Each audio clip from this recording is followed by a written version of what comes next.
E aí galera, mais uma noite aqui, boa noite a todos.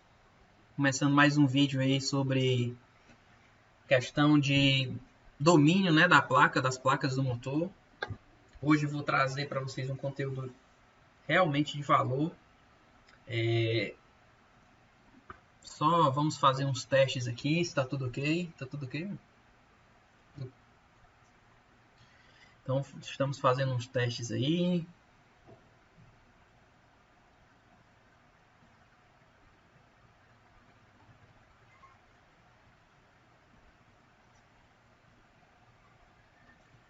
Fazendo os testes.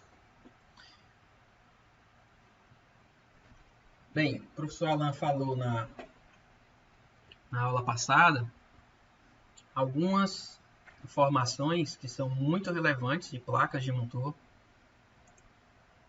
falando de coisas do motor que são bem simples, mas que realmente pega o técnico, né, de campo, no dia a dia. E hoje eu vou dar continuidade nesses parâmetros, ok? Vamos dar 8 e 10 aqui, vamos lá. E aí, galera? Então, a gente está fazendo essas lives, 3 lives, né, por semana. A gente está nesse propósito de continuar fazendo essas lives. E tivemos a ideia de falar mais sobre as placas do motor, dos motores, um todo, né? Placas de motor de indução monofásica, placa de indução trifásica, motor de indução trifásica. E aí o professor Alan já começou a falar sobre esses diversos parâmetros são importantes, né? Falou de velocidade, como achar 4 parâmetros no motor, né? Só com um. Uma coisa assim bem prática. Pessoal, uma coisa, a gente usa demais isso, beleza? Para você ter ideia, com cálculo de escorregamento, você consegue saber se o motor está trabalhando bem ou não, com sobrecarga ou não. Lógico, você tem que cruzar alguns parâmetros e com um conhecimento complementar do que a gente vai ver hoje, vai ser aquele conhecimento que faltar para você definir. Ó, se eu medir o escorregamento aqui, eu tenho essa velocidade, essa é a minha velocidade nominal, essa é a minha velocidade do campo girante, essa é a minha corrente nominal, eu consigo saber se ele está sobrecarregando ou não, beleza? Só coisas importantes para conhecimento de placas de motores. Não posso deixar de falar para vocês do nosso canal no Telegram. Pessoal, Telegram é uma ferramenta ótima, está trazendo muitos profissionais e eu peço que vocês entrem lá. O acesso é totalmente gratuito, vocês vão gostar porque lá são publicados direto materiais exclusivos, outros técnicos estão lá para trocar experiência, nós da equipe da 2J estamos lá para trocar, para tirar dúvidas, já tiramos, a gente é sempre ativo nisso, e os meninos também, beleza? Então fiquem à vontade de entrar no nosso grupo lá do Telegram. Os novos cursos, as ideias de conteúdo, a gente tá pegando de lá, né?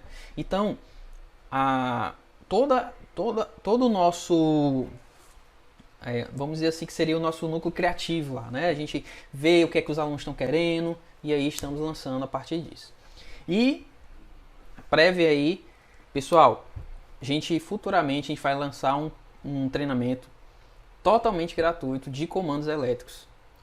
E falando sobre as partidas, falando sobre dimensionamento, o que você precisa saber para dominar o mercado na parte de eletricidade industrial é um ponto principal disso, que não é só, lógico, que não é só esse ponto, né, que define um bom técnico em elétrica, mas é um ponto ótimo. Se você tem isso muito apurado, você vai conseguir se destacar e a gente vai passar para vocês de graça, beleza?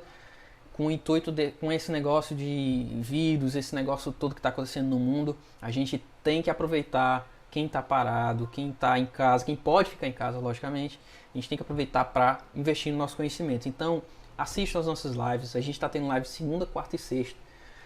Assistam, entrem no nosso grupo, participem, e é isso que, como eu disse lá no outro vídeo, lá vídeo na minha live, né, live 2, como dominar comandos elétricos. Tem uma parte lá que é o que? É vivência, é experiência, é falar, é trocar ideias, beleza?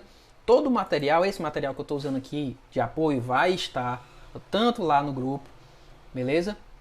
Do nosso chão de fábrica. Então é interessante. E vocês podem ir lá no nosso site, né, no a2jtreinamento.com.br, para olhar lá, acessar e baixar o seu e-book de comandos. É realmente bem um e-book assim detalhado, falando das partidas. O que a gente vai passar no nosso treinamento é baseado nele, então é interessante que vocês baixem, já dêem uma lida, já conheçam. Mas a gente, nessa série de vídeos que a gente está fazendo das lives, a gente vai chegar um momento que a gente vai falar de todas as partidas e vai fechar esse curso totalmente de graça para vocês, beleza?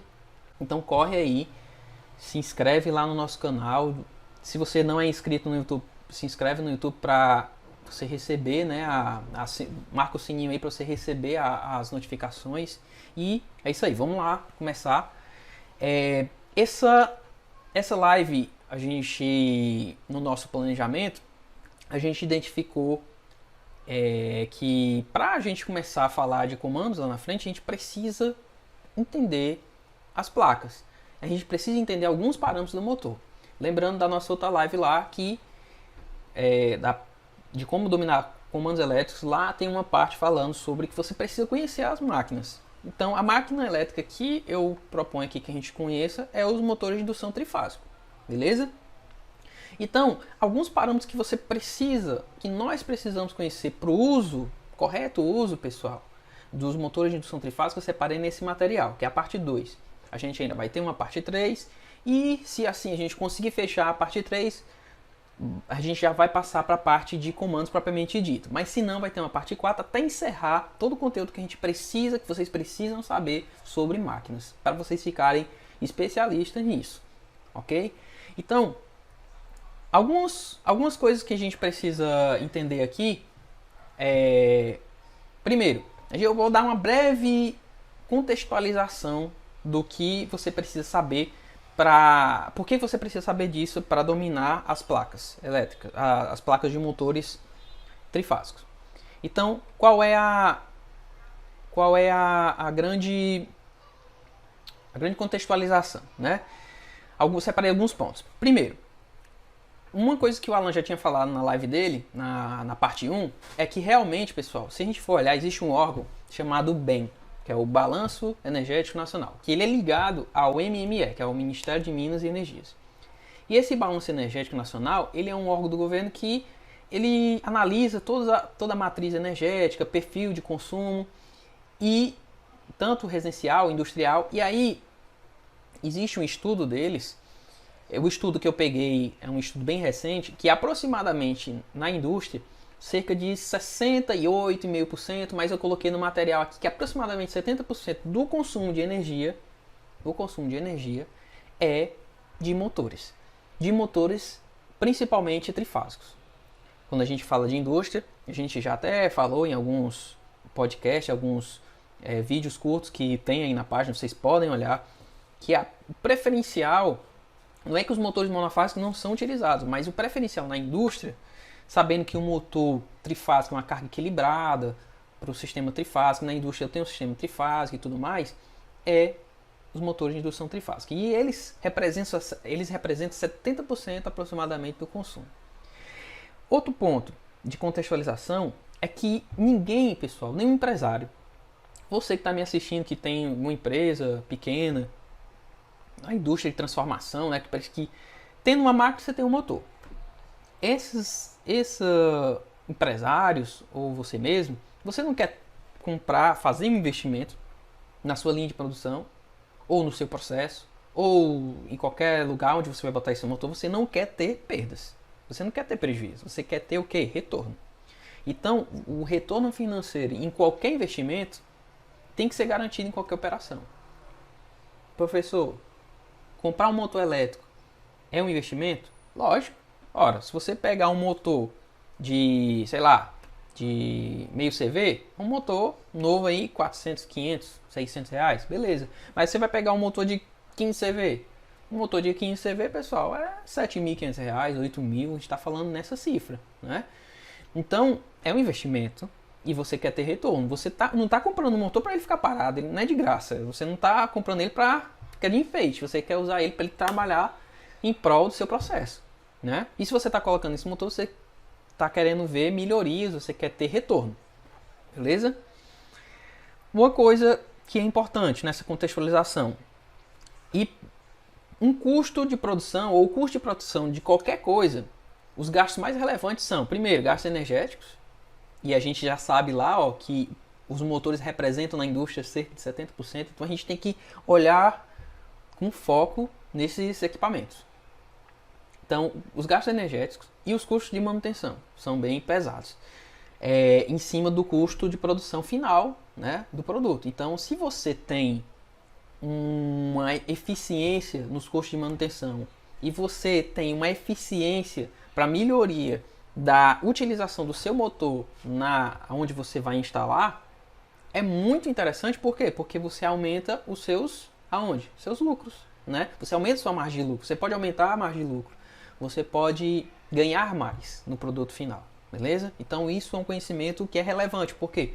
Porque você que é profissional autônomo, liberal, você pode, você tem que ter essa base para provar, vou comprar um motor, preciso de um motor novo aqui. Você tem que ter uma base técnica para dizer. Então essa contextualização serve para isso. E tudo isso vem de quê? De você precisa conhecer os parâmetros do motor.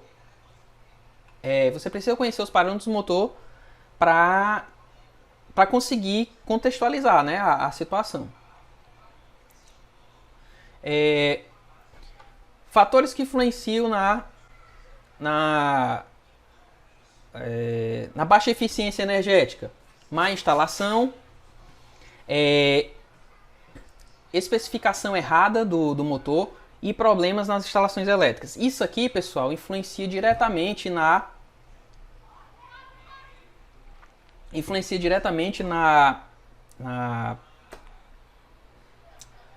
perdi aqui. Esses fatores influenciam, pessoal, na questão do motor. Então você tem uma especificação errada no motor, você vai ter, final, problemas na eficiência energética, você vai ter problemas na instalação elétrica, isso vai influenciar no motor. Má instalação também. Então tudo isso, todos esses parâmetros aqui influenciam nos seus gastos de energia e nos custos de manutenção. Primeiro, porque se você fizer errar nesses parâmetros, o seu produto final ele vai sair mais caro e aí você vai ter problema com a eficiência energética. Esse artigo aqui da revista Lumiere, você vai ver que a edição 166, a gente vê que estima-se aproximadamente que 40% dos motores operam abaixo de 50% da sua capacidade nominal. Olha, uma coisa que é importante para vocês é que o motor, ele sendo subutilizado, ou seja, um motor muito grande para a sua aplicação, ele é ruim, e um motor muito pequeno para sua utilização, ele é pior ainda. Não sei qual é o pior, né? O segundo caso, o motor quando ele é subutilizado, ou seja, a carga é maior do que o motor, né? A carga mecânica é maior desenvolve uma potência mecânica do que no motor. O que vai acontecer isso? Vai dar problemas de aquecimento, e aí a longo prazo você pode acabar danificando o motor de forma mais rápida. O outro, a sobreutilização, ou seja, você botar um motor maior, muita gente erra nisso por conta de quê? Porque é uma coisa que é invisível às vezes. Você acaba que colocando um motor maior às vezes para colocar um sistema para funcionar, e aí o que acontece? Você acaba tendo perda de eficiência nos parâmetros do motor. Então isso também é um problema. Eu coloquei aqui alguns fatores de análise para tornar eficiente a instalação do motor em determinado sistema. Então, por exemplo, os dados de placa, né? Os dados de carga, o dado de carga. Uma coisa, conhecer a curva de conjugado do equipamento acionado e comparar com a curva do motor. Pessoal, toda carga, quando eu falo carga, é toda carga mecânica acionada por um motor, seja ela num processo de bombeamento, seja ela numa esteira, seja ela no elevador, ela tem um perfil que a gente chama de curva de aceleração, onde eu posso analisar o conjugado que ele demanda com a aceleração, que é a velocidade. Então, toda máquina tem um perfil de conjugado, que é um cálculo absurdo para determinar isso, beleza? Aqui eu consigo ver a curva de conjugado de um motor. Então aqui eu tenho o motor, né? A curva de conjugado do motor, tanto a curva de conjugado como a de corrente, por velocidade relativa. O que é essa velocidade relativa? Vindo lá, trazendo lá a velocidade nominal do motor em relação à velocidade do campo girante. A velocidade nominal do motor em relação à velocidade do campo girante é a velocidade que eu chamei aqui de relativa. Onde é que eu vejo isso, professor? Se você for lá olhar na parte 1 do vídeo de comandos, você vai ver. Não é?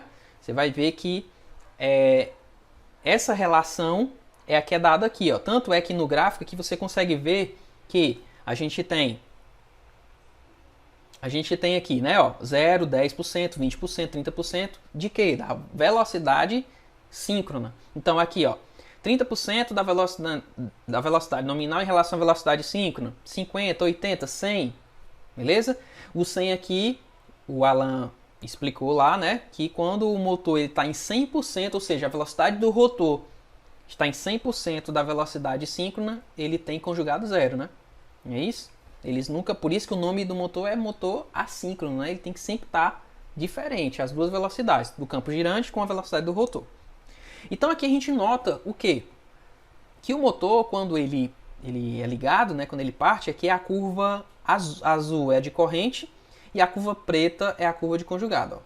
Então quando o motor parte, ó, nesse estado, o que vai acontecer? Ele vai desenvolver um conjugado de aproximadamente 3 vezes o nominal, e à medida que ele vai acelerando, ou seja, que ele vai ganhando velocidade, isso aqui ocorre dependendo muito do perfil de carga, né? Então a gente espera que o motor, quando ele parta, ele saia dessa região rapidamente e venha para cá, ó. Para cá. Esse aqui é o ponto que eu quero. Por quê? Porque esse ponto aqui, pessoal, é o ponto que a gente chama de conjugado nominal. É o conjugado que ele vai desenvolver nessa velocidade aqui, ó. Então a gente vai ver aqui que o conjugado nominal vai ser desenvolvido quando o motor estiver na velocidade nominal e assim vai. A velocidade nominal a gente pode ver aqui que não é 100%, nunca é 100%. Não pode ser, beleza? Então, geralmente aqui dentro dessa parte da curva aqui, a gente vai ter o ponto de operação do motor, né? E isso, dependendo do ponto, ó, você vai ter o quê? Vai ter 90% da velocidade, 95%, e é isso que a gente leva em consideração do escorregamento, né? Então, por exemplo, se o professor Alan falou lá no vídeo dele, com um escorregamento de 5%, significa dizer que o ponto de operação dele está aqui, ó, 95%. E 95%, a gente vai ter aqui, ó, que ele vai estar, 95% da velocidade, ele vai estar com um conjugado de 2,5, por exemplo, aqui, ó, né? Se ele tiver com uma velocidade aqui de 95%, é porque uma linha reta aqui é meio ruim, né? Mas vamos lá. Se eu tiver aqui 95%, 96%, né? 96% aqui, ó, provavelmente, aqui é a velocidade, aqui é a corrente, tanto o conjugado nominal, como aqui seria ele puxando aqui a corrente, 2 por unidade de corrente, né? 2 por unidade de corrente, uma unidade de corrente é 134 amperes, ó. Isso para 380 volts. Então aqui ele vai estar mais ou menos o que? Uma unidade vai ser 134 amperes, mais ou menos, a corrente dele, né? Essa velocidade aqui, ó. E nessa velocidade aqui ele está desenvolvendo um torque de meio por unidade do conjugado, que é 20 kg força metro, que é a unidade de conjugado. Então esse perfil aqui, ele diz muito da característica de conjugado e velocidade. Uma coisa que a gente tira dessa curva, é que se tu for diminuindo a velocidade, ó, estão vendo aqui, ó, 100, vamos botar aqui mais perto. Se eu colocar, aqui eu tenho 100%, 90%, 80%, ou seja, se eu for caindo aqui, né, ó. Então o que é que acontece se eu for caindo? Com o torque, ó. O que é que acontece se a velocidade for caindo? O conjugado vai aumentando até o máximo, né, ó. O máximo é bem aqui mais ou menos, ó. O máximo é bem aqui mais ou menos. Então, o que acontece? Quanto mais carga dentro dessa faixa tu colocar, ou seja, quanto maior o teu escorregamento aumentar, qual é a evidência do escorregamento aumentar que o professor Alan falou? É que essa velocidade aqui, relativa, ela vai cair, né? Que é justamente o escorregamento. Então, se eu aumentar o escorregamento, essa velocidade, a minha velocidade, esse percentual aqui cair, significa dizer que o conjugado ele vai aumentar, ou seja, o motor vai desenvolver mais força. O motor está desenvolvendo mais força. Então, se eu colocar uma carga de 100% aqui, se ele estiver na velocidade de 100% da síncrona, ele não desenvolve nada. Agora, se eu for diminuindo a velocidade de rotação relativa aqui, ó, o conjugado aqui vai aumentando, ó. Certo? E o que acontece com a corrente? Se eu for diminuindo a velocidade aqui do motor na ponta do eixo, a corrente também vai aumentando, ó. Ó, a corrente também vai aumentando. O que significa isso? Significa dizer o quê? Que se aumentar o esforço na ponta do eixo do motor e a velocidade do rotor cair, o que acontece quando a velocidade do rotor cai em relação à velocidade do campo girante? Eu aumento o escorregamento. Ou seja, se eu aumentar o escorregamento, vai ter uma tendência natural, tanto de ele desenvolver um conjugado maior, ou seja, uma força maior para a rotação, e também ele vai desenvolver o quê? Uma corrente maior. E isso é um problema, né? A gente pode analisar isso assim. Lembrando que esse ponto aqui é o ponto de conjugado máximo. Então, tu pode aumentar a carga mecânica lá na ponta do eixo do motor até aqui. Ele vai desenvolver o conjugado máximo aqui. Geralmente ele não trabalha aqui, mas ele vai desenvolver aqui. Agora, se tu aumentar a carga mecânica no rotor e ele cair dessa curva aqui, ó, que a gente chama de zona de aceleração, o que vai acontecer? A corrente vai continuar aumentando, a velocidade vai cair, né? Porque tu tá colocando muita carga nele, e o conjugado dele, pessoal, vai começar a cair também, ó. E a corrente aumentando, ó. Então, o que isso acontece? Se ele chegar drástico, né? Se ele chegar nesse ponto aqui, que é o ponto de mínimo conjugado, se a carga mecânica sobrepor esse ponto aqui, o que acontece? É como se o rotor ele vai travar. E aí a corrente aqui, ó, vai aumentar e aí vai queimar. Ó, para ter noção, a corrente nominal do motor tá bem aqui, ó. Né? Bem aqui, dentro dessa região aqui, ó. E olha onde tá se tu travar ele no mínimo, ó, no ponto de mínima. A corrente dele, olha a diferença, ó. Então, provavelmente essa corrente aqui, mais de 1 segundo, 2 segundos, queima o motor. Não tem outra, beleza? Então, uma coisa que eu quero trazer com essa curva de torque aqui, por rotação, é que a corrente no motor de indução trifásica, ela se comporta, né, não linearmente, logicamente, né, não linearmente com o perfil de carga que é imposto no motor, e o conjugado também. Mas só que o conjugado, o perfil de conjugado dele só aumenta até uma determinada velocidade, ó, até um determinado escorregamento. Depois desse escorregamento maior ainda, aí tu pode entrar nessa zona aqui e aí tu pode ter problemas, tanto na corrente como na própria perda de força do motor. Então, ó, vamos lá. Espero que vocês tenham entendido. Pessoal, qualquer dúvida, podem jogar aí no direct, que os meninos estão no chat. Qualquer dúvida, se não der tempo de responder, eu não sei como é que está a demanda de pessoas falando aí, mas qualquer dúvida vocês podem tanto entrar no nosso chão de fábrica lá, e também podem colocar a dúvida no link aí, nas perguntas, né, nos comentários do vídeo, ok? Estamos aqui para ajudar vocês. Então, assim, como cada equipamento, como cada conjunto mecânico ou equipamento, né, que vai ser colocado, seja ele uma bomba, um ventilador, sei lá, uma esteira, um elevador, cada um tem um perfil de conjugado demandado com aceleração, que ele vai desenvolver com aceleração. Então, por exemplo, geralmente você pode chegar nesse perfil de conjugado da carga, não do motor, através de cálculos. Esses cálculos dependem muito da característica mecânica de uma esteira, de uma fresa, de uma furadeira, não sei. Depende muito do tipo de cada máquina. Cada máquina vai ter um cálculo. Curva de bomba, vai lá ter a curva NPSH da bomba para analisar a coluna d'água, qual vazão. E com isso, com a altura da coluna d'água máxima, você pode achar a potência mecânica e achando o perfil de torque com a potência mecânica, né? Você pode fazer isso também. Elas vão regulamentar o projeto, né, dos parâmetros do motor. Projeto de motores, né?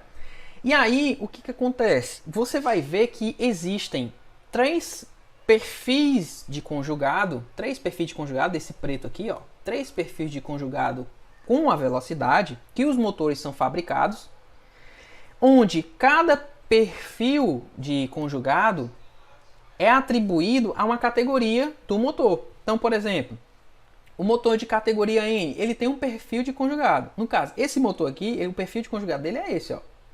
Esse aqui, como vocês estão vendo. Esse aqui, essa ondazinha aqui, ponto máximo e essa queda, né? Isso aqui é o motor de categoria N. É o perfil de conjugado categoria N. Esse perfil de conjugado, geralmente eles são utilizados na amplas aplicações, onde eu tenho bombas, máquinas operatrizes, que são máquinas operatrizes, fresas, furadeiras, tornos mecânicos, né? Retíficas, então você usa esses tipos de motores com essa categoria. Outros tipos de motores, eles vão ter perfis, porque dependendo da carga, esse perfil ele se adequa melhor, né? Por exemplo, categoria H, os transportadores, que é as pontes, né? Britadores, que são aquelas máquinas lá, né, de quebrar pedra.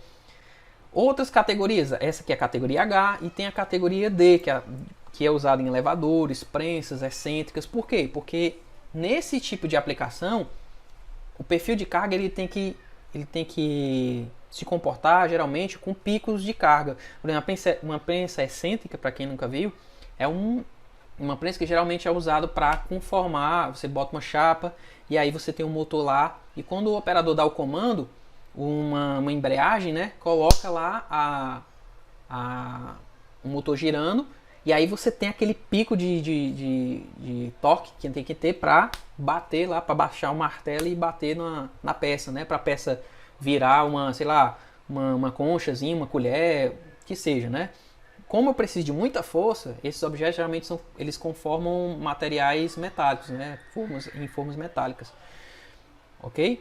Então, você também tem os elevadores, né? Elevadores de carga. Você está lá, o motor está parado, com carga, sem nada. Tem um perfil de carga lá. Quando você coloca carga em cima, que você aperta o botão lá do comando, ele tem que partir, tem que puxar a carga. Naquele momento ali é um momento crítico. Não é isso? Então, a literatura, né, fala de quê? De que cada categoria dos motores, ela tem um perfil com a velocidade, ó. Por exemplo, aquele motor que a gente estava analisando, ele tem uma categoria, ele é a categoria N, né? Aqui eu botei aqui, ó, na descrição a categoria N. Ele é um motor de 100 CV, viu? Isso independe da potência do motor, beleza? A categoria N, ó, quando ele parte com 150% do torque nominal, ou seja, o torque nominal é 100, né? E ele parte com 150. Depois ele passa pelo momento desse afundamento aqui, ó. Aí ele tem um ponto máximo e depois cai para nominal, que é aproximadamente aqui, né? Em determinada velocidade, lembrando que é velocidade menor que 100%. Categoria HA. Categoria HA ele é fabricado para ter um pico de torque de 200%, 240%, 230%. Vai a mesma coisa, depois tem um ponto máximo, depois cai, né? E o categoria D, ó, ele tem um ponto de 250%, só que ele tem um ponto máximo que é bem próximo da partida, ó, notem, bem próximo da partida, o pico máximo. Por isso que eles são utilizados em sistemas que tem picos de potência. Ó, o elevador estava parado aqui, ó, tá parado aqui, ó. E aí o que acontece? Quando tu coloca um motor categoria D no elevador, o elevador está parado, tu colocou carga, ele tá com carga lá. Quando ele parte, ele demora. Você precisa de um torque no começo aqui, na partida aqui, ó, no começo, nessa região aqui, ó. E depois ele cai para nominal, depois que ele está girando. Beleza? Então cada motor vai ter um perfil de conjugado por velocidade que a gente chama de categoria. E aí os fabricantes, eles meio que direcionam. Ó, categoria D a gente utiliza para cá, elevadores, prensas, categoria H para transportadores, britadores, categoria N, bombas e máquinas e assim vai, beleza? Ó, uma coisa que é interessante daqui é que quem é que define? Isso aqui é uma curiosidade, né? Isso aqui é para você estiver falando com outra pessoa, mas tu sabia, né?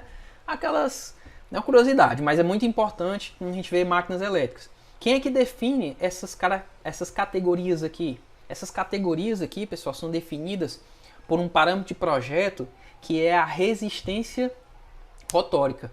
Então a resistência do rotor, a resistência interna do rotor, do motor, dependendo desse valor de resistência, você vai ter uma categoria diferente, beleza? Mas eu não vou entrar nisso, vai sair do nosso escopo se a gente for falar disso.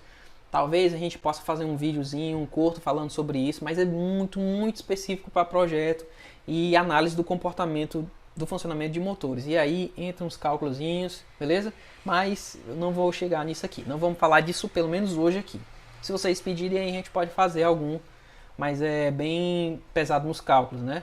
Fazer uma modelagem matemática, fazer, sei lá, ou até mesmo fazer um código aí no MATLAB para mostrar para vocês, mas é bem coisa que não é do nosso escopo aqui agora.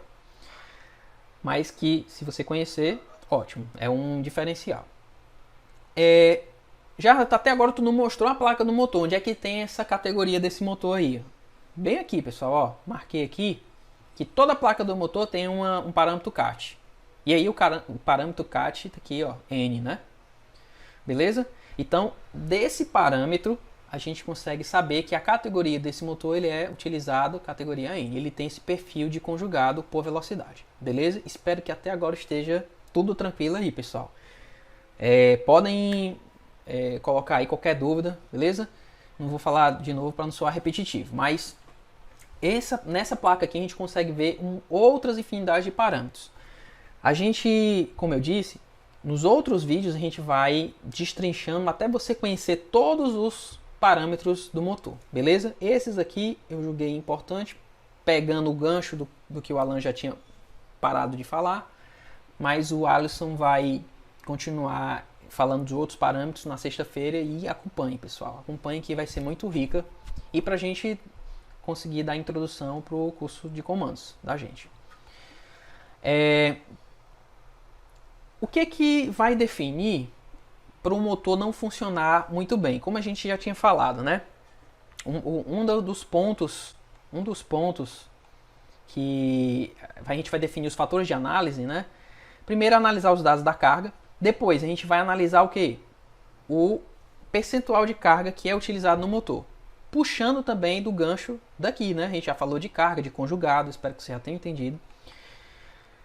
Como eu disse lá no começo do vídeo, um motor que é sobreutilizado e um motor que é subutilizado, ele é ruim. Beleza?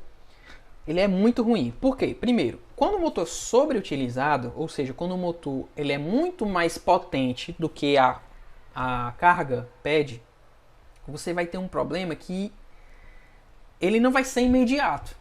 Ele vai dar um problema que é a longo prazo.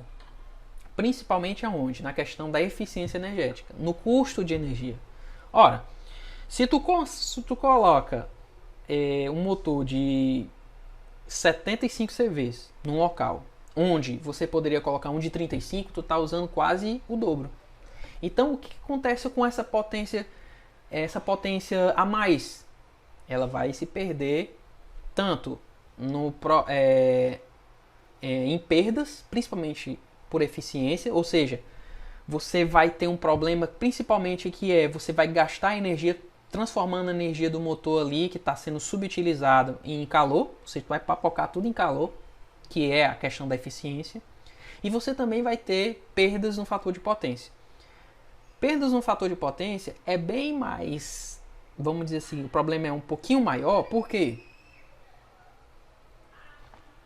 Porque quando tu tem um fator de potência baixo, vai acontecer que a conta de energia, principalmente no setor industrial, a concessionária ela vai te cobrar por um consumo, e dependendo do plano tarifário, que é tema para outras aulas também, mas dependendo do consumo você vai ser cobrado pela demanda, que a gente chama de demanda reativa em excesso. Então, se tu tiver um fator de potência baixo, isso eu estou falando de um motor, mas imagine de vários motores subutilizados. Então, esse aí é um ponto onde você pode economizar energia, porque se tu deixa de gastar esse fator de reativa em excesso, né, tu pode deixar de gastar essa energia e aí você pode diminuir na conta de energia. Beleza? Então, como é que eu consigo ver isso? E como é que eu posso provar para vocês, né? Isso. Olha, um motor que é sobreutilizado, na verdade, primeiro a gente precisa analisar isso. Por que ele acontece? Por que é recorrente? Primeiro, você tem manutenção corretiva não planejada. Olha, galera, quem já trabalhou em indústria, eu já trabalhei e sabe como é o negócio, quando a máquina para. E aí, quando a máquina para, a primeira coisa que a equipe de manutenção vai fazer é analisar qual foi o problema. E aí você descobre que o motor é o problema. O que acontece? O que você vai fazer?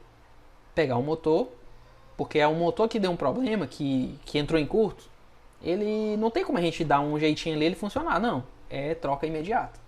Então, às vezes, no almoxarifado, você não tem um motor ali daquela potência. Você não tem como tirar de outra máquina e colocar lá. Então, às vezes, é o motor que está disponível. Se, por exemplo, você vai pegar um motor um pouquinho maior, às vezes os mecânicos lá fazem um ajuste lá da base, colocam o motor e botam para funcionar. Ótimo. Só que aí o que acontece? Justamente esse é o problema. O cara faz uma manutenção não planejada, tem um motor ali, bota um motor maior e foi. Outra coisa, incerteza durante a fase de projeto. O cara está fazendo um projeto lá, geralmente, sei lá, o engenheiro mecânico, né? Isso aí é uma coisa do escopo dele, né? Ele está fazendo um projeto lá do mecanismo dele que precisa vir um motor elétrico. E aí ele vai lá e define lá, ó, o motor elétrico que eu achei aqui é um motor de tal potência.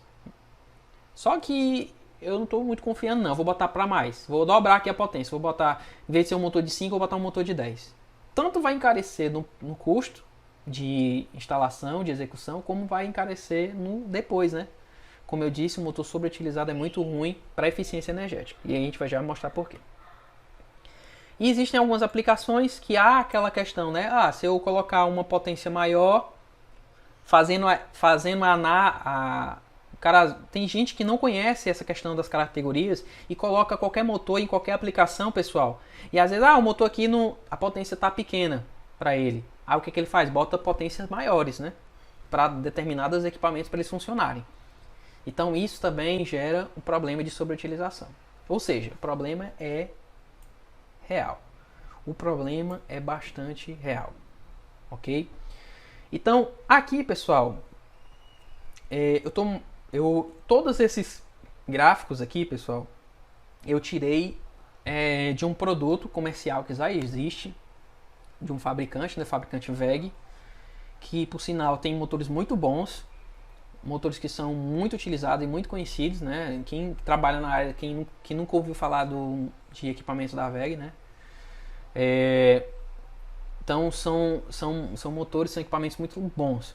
Lá no site deles, eles colocam lá à disposição de qualquer pessoa, né, as curvas, tanto de desempenho, qualquer característica do motor que você quiser. E aí tem uma curva lá, essa curva aqui que eu vou mostrar para vocês, que é uma curva que, olhando aqui, pessoal, na legenda, ó, o vermelho é o rendimento, o fator de potência é o verde, o escorregamento é o amarelo, o triângulozinho para cima é a corrente do motor em 220 e a corrente do motor em 380. O Alisson, na sexta-feira, vai falar dessa questão da corrente, dos fechamentos, e ele vai falar disso aí para vocês, porque que existem duas, beleza? Mas vamos lá, ó.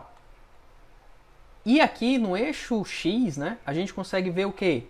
Potência fornecida em relação a nominal, ou seja, o quanto o motor está desenvolvendo em relação à potência nominal. E aí a gente pode notar uma coisa.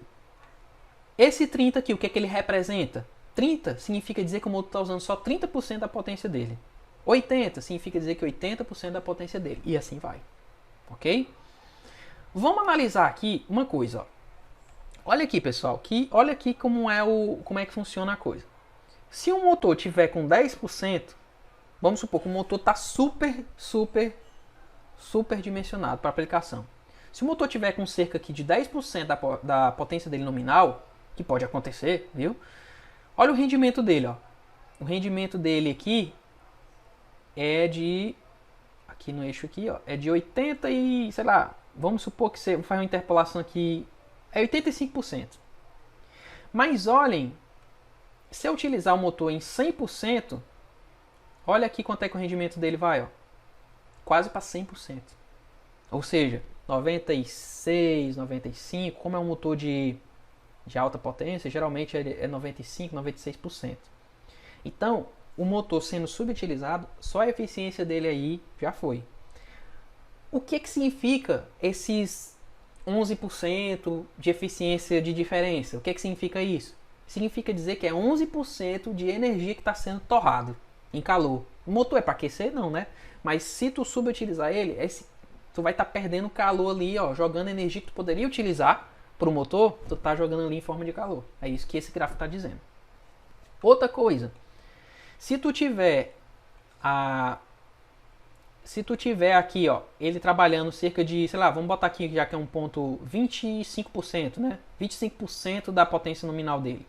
O fator de potência dele aqui cai, ele vai aqui para 0,56, beleza? Para quem é da área sabe que o fator de potência de 0,56 é bem baixo. Mas vamos fazer outro exemplo aqui, ó. Vamos ver aqui 100%, ó, o fator de potência desse motor vai para quanto, ó? 0,88, 89.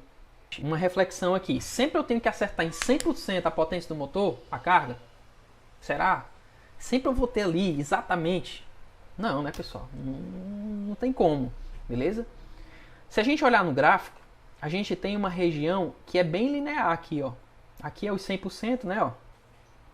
Que é o 100%. Então a gente tem uma região bem linear aqui, ó. Não é tão linear quando a gente fala de fator de potência. Que é essa região aqui, que é em cerca de 80%, 75%. Então a gente tem que respeitar essa zona aqui, ó. Então, se tu tiver a flutuação de carga mecânica ali em torno que o motor desenvolva ali 100, 80, 75, tu não vai ter tanto impacto. O problema é baixando disso. Quando tu baixa disso, aí tu vai ter problemas. Se tu dimensionar um motor muito grande para uma aplicação que demanda potência muito pequena, é ruim. Mas se a potência do teu motor tá ali cerca de até 25%, vamos dizer, né? De 100, vamos supor que aqui é a potência 100% do motor. Mas se ele, um momento ele utilizar 75, 80, 90, isso ainda é tão danoso do ponto de vista de eficiência energética. Beleza? E o outro caso? E se o motor estiver subutilizado? Aí, o motor subutilizado é outro problema. É um problema mais grave. Por quê? Porque esse problema grave, que eu chamo de grave, por quê? Porque isso pode comprometer a integridade do motor. Um motor subdimensionado, você pode olhar aqui, que, por exemplo, você vai ter... primeiro, você pode ter perdas, né, de potência. Aqui, ó, passando dos 100%, ó, 110%, ó, você vai ter uma queda aqui, né, de fator de potência. Rendimento nem tanto. Mas olhem aqui, passando dos 100%, ó, a corrente, ó. Olha o perfil de corrente, ó. Olha o perfil de escorregamento, ó.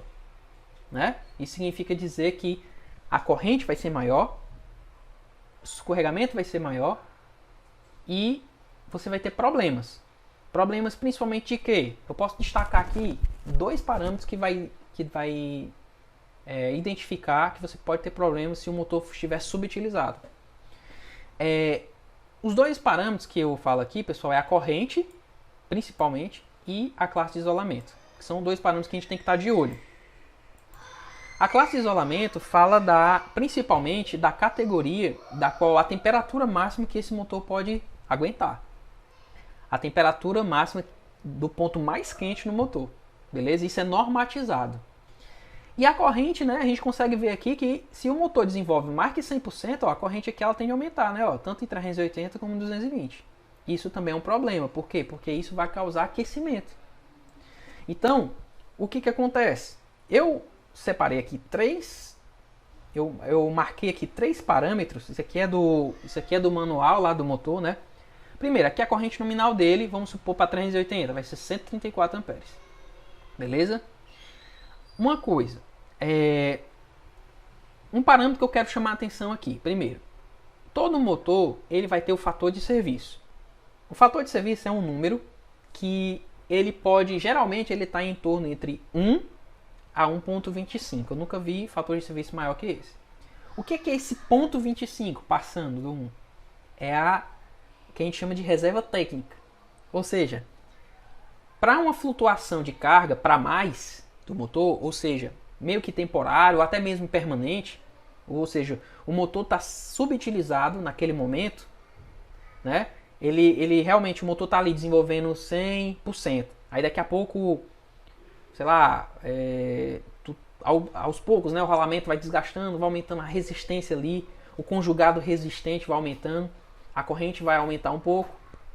Mas se essa corrente passar dos 25%, não passar até 25% da corrente nominal, que definida aqui por esse motor, por fator de serviço, o motor fica trabalhando de boa. E assim, o motor ele pode trabalhar até aqui 25%, ó, vamos supor, da corrente nominal dele. Ele vai da potência nominal dele, né? Potência 100%, ele pode trabalhar até com uma potência ali um pouquinho acima, porque essa potência acima, essa reserva, ele é dimensionado justamente para o motor trabalhar sem ter problema nenhum. E não vai ter aquecimento a mais nos enrolamentos, isso não vai comprometer o motor a longo prazo. Mas se passar disso aqui, se passar dessa porcentagem, aí sim tu vai ter aumento de corrente, né? Tu vai ter aumentos de corrente. Além de tu ter aumentos de corrente, você vai fazer o quê? Você vai causar um aquecimento a mais no motor, nos enrolamentos do motor. O motor, ele já tem uma classe de isolamento, que a gente chama de classe F aqui, nesse caso desse motor, né? O que é a classe F? Significa dizer que o motor, do ponto mais quente, ele pode ter no máximo 155 graus, que é o ponto mais quente. Onde é que é o ponto mais quente, pessoal, que vocês imaginam? O ponto mais quente que a gente tem que analisar é o ponto dentro do motor, né? Particularmente no local que a gente chama de ranhura. Ranhura é onde a gente conforma as bobinas no estator. Então a gente enrola as bobinas nas ranhuras. E esse ponto, que é um ponto que não tem refrigeração, é onde você vai ter maiores aquecimentos. E esse motor, classe F, ele é projetado para aguentar até 155 graus, um ponto mais quente. Mas, o que acontece? Se tu desenvolver uma corrente maior por conta de o motor estar subutilizado, né? Ou seja, o motor está demandando de uma potência que é maior do que a potência que ele foi desenvolvida, aí o que acontece? Tu vai causar aquecimentos e aí, pessoal, você vai perder em vida útil. Então, se um motor que o empresário colocou um motor, esse motor tem que durar 10 anos, né? Esse motor tem que durar 10 anos. Ou seja, o cara instalou um motor e é para ser assim, um motor você instala lá e esquece. O motor, ele vai ter que durar ali quase a vida toda, né? Tem que durar 10 anos. E aí, com 5 anos, o motor entra em curto. Alguma coisa está errada. Então, tem que analisar o quê? Que ele deve estar sobreutilizado. Por quê? Porque ele vai desenvolver aos poucos. Se ele desenvolver uma temperatura maior que a temperatura do ponto mais quente, se essa temperatura for maior, aí você vai vai acabando com a vida útil dos enrolamentos. E isso causa falhas a longo prazo. Ou seja, baixas nos índices de manutenção, né? Os índices a questão da manutenção vai ser maior, ou seja, vai ter prejuízo, vai aumentar os teus custos de manutenção e isso vai ser problema, ok? Então, resumindo aqui, um motor subutilizado e sobreutilizado é um problema. Um motor sobreutilizado, ele vai ter esse problema meio que imediato, né? Ó, corrente maior, aquecimento, né? E aí você pode levar o motor a um curto-circuito. Curto-circuito entre bobinas e entre fase e massa, né? O motor começar a dar choque lá, né? E também o motor subutilizado, isso dá problemas principalmente em quê? Em eficiência, em gasto de energia. Você está jogando energia fora. Você está demandando mais potência do sistema. como a gente já viu lá no exemplo da potência aparente, beleza?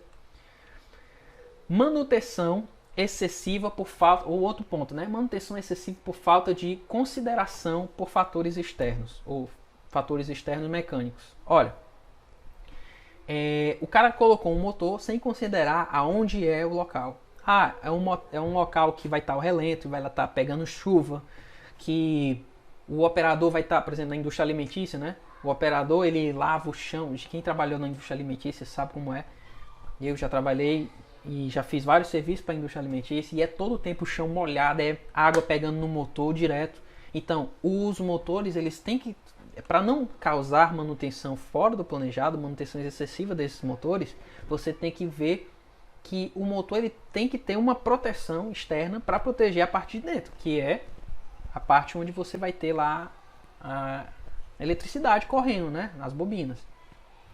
Então, o parâmetro que vai definir como o motor é construído, como o motor é feito, as aberturas para resfriamento, a aletação, que é para onde o ar pode passar para retirar o calor do motor, vai ser o IP, que é o índice de proteção. Então, a gente pode notar aqui, ó, o índice de proteção ele é formado por dois algarismos. Esses dois algarismos formam dois parâmetros. Primeiro, proteção contra corpos estranhos ou contato, e o segundo algarismo forma a proteção contra a água. Comumente, pessoal, a gente encontra motores, comercialmente falando, motores que são IP21, 23, que são motores que são abertos. Ó. O que é um motor aberto? É um motor aberto. Você vê lá as bobinas, geralmente esses tipos de motores eles são utilizados em locais onde realmente ele vai estar abrigado, ele não vai ter água caindo ali, ou seja, vai ser um local isento, geralmente com pouca, ele pode ser autoventilado, então pode ter pouca refrigeração, e esse motor ele é feito lá para essa região, o IP 21 e 22, ó. Ele é quase todo aberto, ou seja, você pode, se você tocar com os dedos lá, você pode se acidentar, né? Aqui que ele está dizendo nesse parâmetro. Corpos estranhos de dimensão até 2 milímetros podem entrar na parte onde você está girando lá do motor. E ele pingos d'água na vertical, ou seja, se tu pingar água aqui em cima dele, a água pode entrar para dentro das bobinas e desgastar ele, causando manutenções excessivas com o tempo. Beleza?